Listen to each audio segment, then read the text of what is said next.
रोहित की कप्तानी वाली भारतीय टीम ने पहले जयपुर, फिर रांची और अब कोलकाता में न्यूजीलैंड को हराकर T20 सीरीज में 3-0 से कब्जा कर लिया है। 2 मैचों में जीत के बाद भारत ने कोलकाता में नए चेहरों को खेलने का मौका दिया। सभी ने इसे बखूबी निभाया। भारतीय खिलाड़ियों ने आखिर कैसे एक तरफा जीत हासिल कर न्यूजीलैंड को पटखनी दी, हम आपको अपनी इस रिपोर्ट में देंगे पूरी जानकारी। भारत ने न्यूजीलैंड के साथ 3 T20 मैचों की सीरीज में 2-0 से पहले ही बढ़त बना रखी थी। कोलकाता के ईडन गार्डन में खेले गए तीसरे और आखिरी T20 मैच में एक बार फिर भारत के कप्तान रोहित शर्मा ने टॉस जीत, लेकिन इस बार उन्होंने पहले बल्लेबाजी करने का फैसला लिया। सीरीज पहले ही जीतने के चलते वक्त भारतीय टीम में नए चेहरों को खेलने का मौका मिला। कप्तान रोहित शर्मा ने ओपनर केएल राहुल की जगह ईशान किशन को टीम में ओपनिंग करने का मौका दिया। ओपनिंग के लिए उतरे ईशान किशन और रोहित शर्मा की जोड़ी ने शानदार शुरुआत की। इस जोड़ी ने न्यूजीलैंड के गेंदबाजों की जमकर क्लास लगाई। इस तरह 6 ओवर यानी पहले पावर प्ले की समाप्ति के बाद भारत ने बिना कोई विकेट खोए 69 रन बना लिए थे। इस दौरान रोहित शर्मा ने 17 गेंद में 39 रनों का योगदान दिया। वहीं ईशान किशन ने 19 गेंद में 29 रन बनाए। हालांकि ये जोड़ी अगले ही ओवर में टूट गई जब सेंटनर की गेंद में ईशान किशन आउट हो गए।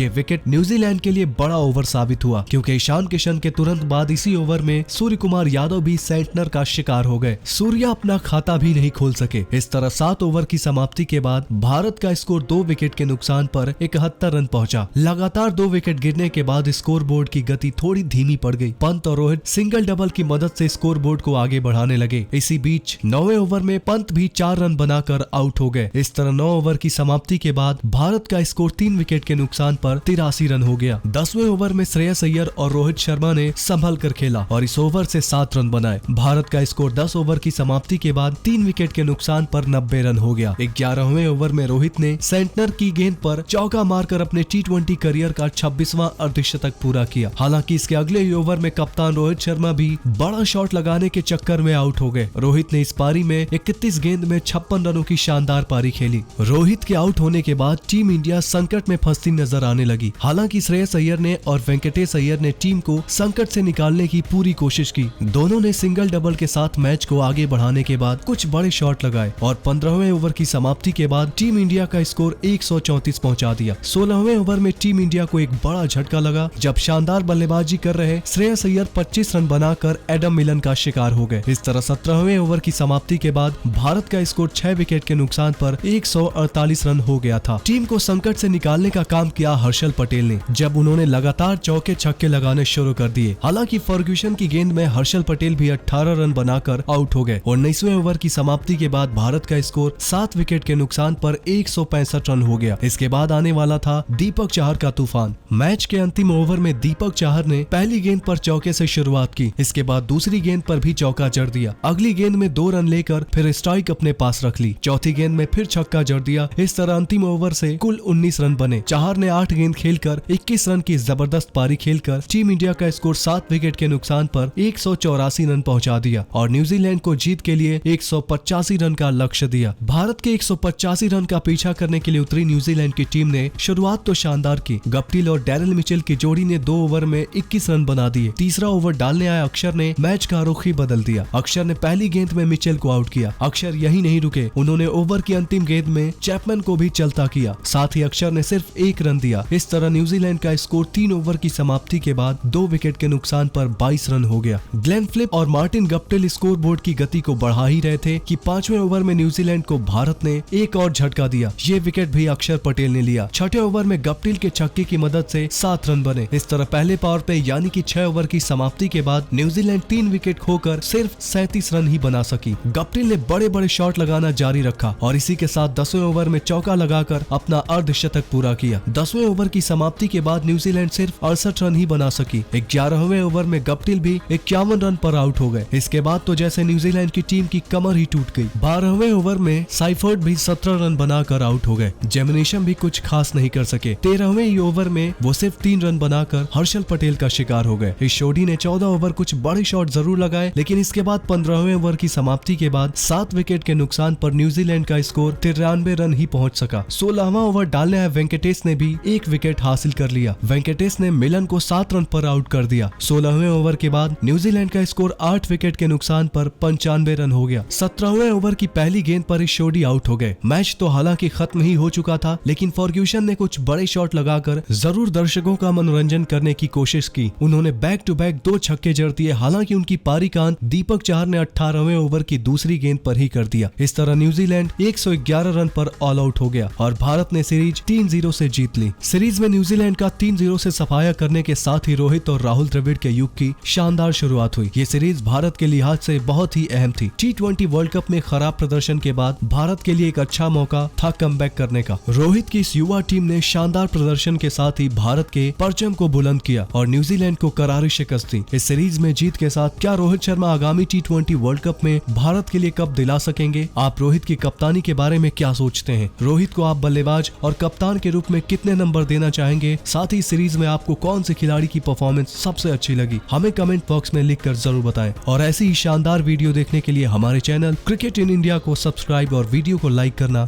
बिल्कुल ना भूलें। बेल आइकन को भी जरूर दबाएं।